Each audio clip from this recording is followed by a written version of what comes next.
देखिए, मुझे पत्रकारों ने सवाल किया था कि वारिस भाई, आप टेरिस पे अलाउड नहीं है, किस जगह के ऊपर रास्ते पे अलाउड नहीं है नमाज, तो आप क्या रास्ते पे नमाज पढ़ेंगे क्या?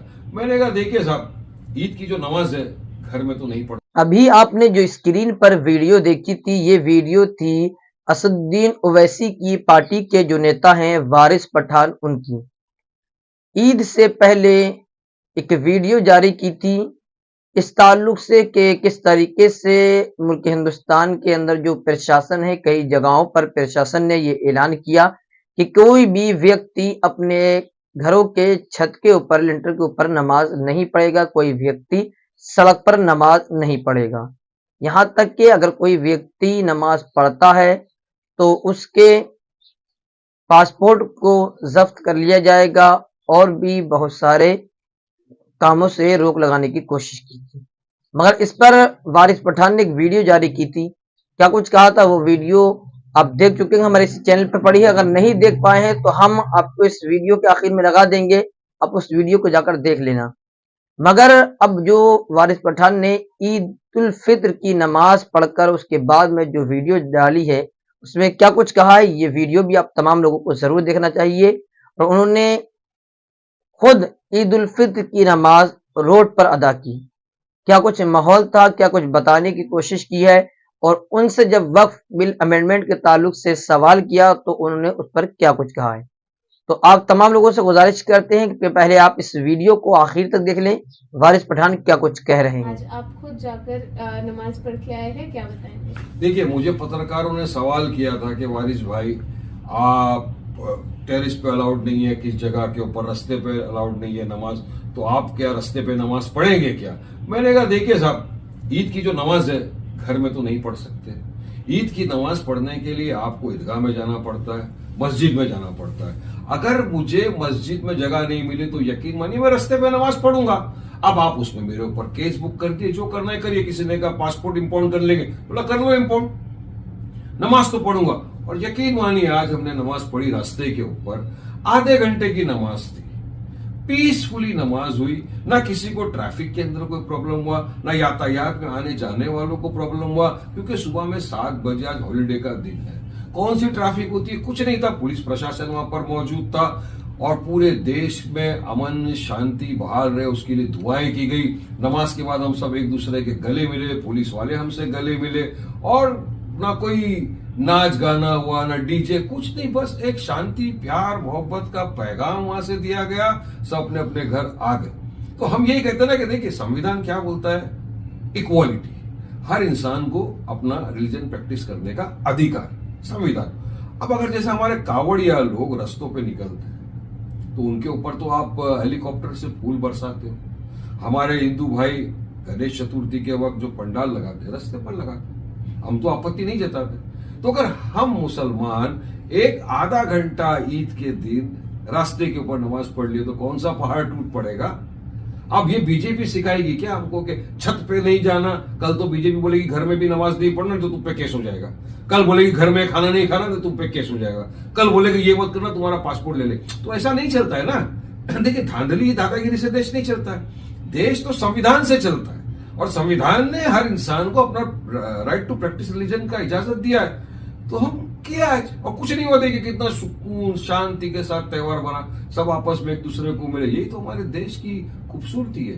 यही तो गंगा जमुनी तहजीबी का जो उदाहरण देते हैं वो यहीं से तो जाता है। फिर आपके माध्यम से मैं तमाम देशवासियों को ईद मुबारक की पुरखुलूस मुबारकबाद देता हूं। ईद की आप तमाम को ईद मुबारक, तमाम आलम इस्लाम को ईद मुबारक, खासतौर से मेरे भारतीय नागरिकों को ईद मुबारक।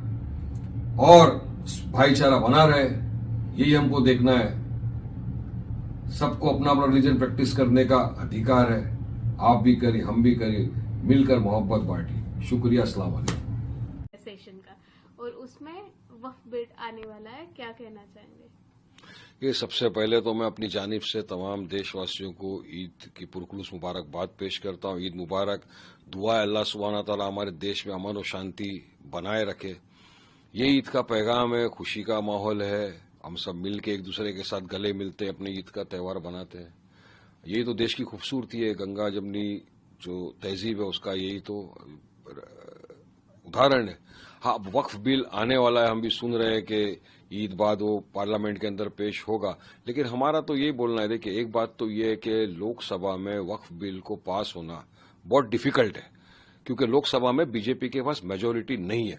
अगर बीजेपी को ये बिल पास करना है तो उसको चंद्रबाबू नायडू, नीतीश कुमार, बाद में चिराग पासवान और जयंत चौधरी, ये इनका समर्थन लेना जरूरी है। और मैं एक चीज आपके माध्यम से कहना चाहता हूं, अगर ये लोगों ने इस बिल को समर्थन किया तो भारत देश का मुसलमान कभी भी इन लोगों को माफ नहीं करेगा, क्योंकि ये बिल पर से असंवैधानिक है।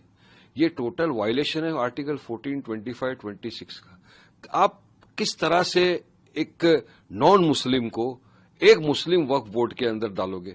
आप एसडीएम को पावर दे रहे हो, आप कलेक्टर को पावर दे रहे हो। अब कलेक्टर एसडीएम तो गवर्नमेंट के अंडर में रहते हो, वो तो बोल देगा कि भाई जमीन जो है ये वक्फ की नहीं है, इसके डिस्प्यूट है, तो चले गया जमीन। उसके बाद में अब लिमिटेशन का एक्ट जो है वो यहां पर नहीं रखते हो, आप चेंज ऑफ यूजर के अंदर आपने उसके अंदर ये सब करके रख दिया। तो मतलब सारी चीज अगर आप देखो तो ऐसा लगता है कि जो वक्फ अमेंडमेंट बिल आ रहा है ये बीजेपी की एक सोची समझी साजिश का नतीजा है, जिसके तहत वो हम मुसलमानों की, हमारी वक्फ की जमीनों को हड़प करना चाहते हैं। वो जो बाजा बजा रहे ना कि हम वक्फ को बचाने के लिए कर रहे हैं, ये सरासर झूठ है, इनकी नीयत में खोट है। ये वक्फ को बचाने के लिए कुछ नहीं कर रहे, ये हमारी वक्फ की जमीन को हड़प करने के लिए इस तरह का काला कानून ला रहे। मगर मैं आपको बताना चलूं, मुस्लिम पर्सनल लॉ बोर्ड ने जब एक वेबसाइट के जरिए लोगों से ऑब्जेक्शन मंगवाए थे कि आप ऑब्जेक्शन बताइए किसको, करोड़ों लोगों ने ऑब्जेक्शन उठाया उस बात का कि हमको ये वक्फ बिल से ऑब्जेक्शन। तो जब तमाम देश के मुसलमान ने इसको रिजेक्ट कर दिया तो आप इसको क्यों लाना चाहते हो? सवाल नंबर 1। बात नंबर 2, जेपीसी की कमेटी का गठन हुआ, कमेटी के अंदर हमारे पार्टी अध्यक्ष असदुद्दीन ओवैसी साहब भी थे। अब उन्होंने जो डिसेंट नोट्स दिए थे उसमें काफी सारे तो पॉइंट ही गायब हो गए, उन्होंने निकाल दिया। क्यों? आपको सब चीज डालना चाहिए था। अब पॉइंट नंबर 3 ये है कि मुस्लिम पर्सनल लॉ बोर्ड ने कहा है कि हम पूरे देश भर के अंदर एहतजाज करेंगे। देखिए, संविधान ने हमको अधिकार दिया है कि अगर सरकार की कोई नीति गलत है, अगर सरकार कोई काला कानून लाती है तो हम उसका ऑब्जेक्शन पुरजोर से करें। अब लाखों लोग सड़कों पर उतर रहे वक्फ बिल के अगेंस्ट में, हम भी प्रोटेस्ट का हिस्सा है। जुम्मा के दिन नमाज पढ़ी हमने काली पट्टी को हाथ में बांधकर, मुस्लिम पर्सनल लॉ बोर्ड के कहने से। और अब देश भर के अंदर अगर ये बिल आया तो इसका संवैधानिक तौर से पूरी तरह हम प्रोटेस्ट करेंगे। हम कायदे कानून के दायरे में रहकर अपनी बात रखेंगे और हमारा एक ही मांग है कि सरकार इस काले कानून को, इस वक्फ अमेंडमेंट बिल को फौरी तौर से वापस। उम्मीद करता हूं आपने वारिस पठान की इस वीडियो को देख लिया होगा। आप इस तमाम मामले पर आप क्या कुछ सोचते हैं कमेंट बॉक्स में जरूर बताएं। वीडियो को आखिर तक देखने के लिए आपका तहे दिल से शुक्रिया। चैनल पर पहली मर्तबा आए तो चैनल को सब्सक्राइब करके बेल आइकन को जरूर प्रेस करें, ताकि हर नई आने वाली वीडियो की नोटिफिकेशन आप तक जरूर पहुंच सके। फिर मिलते हैं अगली वीडियो में, जब तक के लिए अपना और अपने परिवार का ख्याल रखें। अल्लाह हाफिज।